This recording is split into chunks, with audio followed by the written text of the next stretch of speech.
आज बनवणार आहोत अशी डिश जी दिसताच सर्वात आधी संपून जाते. चिकन 65. एवढा क्रिस्पी की एकदा खाल्लं की परत मागणारच. सर्वात आधी बोनलेस चिकनचे पीसेस स्वच्छ धुवून एका मोठ्या बाउलमध्ये घ्या. आता मॅरिनेशनसाठी कोरडे मसाले, आलं लसूण पेस्ट, दही आणि लिंबाचा रस टाका. यानंतर कॉर्नफ्लोअर घाला. यामुळे कोटिंग एकदम क्रिस्पी होते आणि छान रंग येतो. आता हे सर्व मिक्स करून घ्या.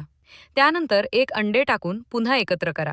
आता हे चिकन किमान 30 मिनिटे मॅरिनेट होऊ द्या. कढईत तेल गरम करा. एक छोटा चिकनचा पीस टाकून तपासा.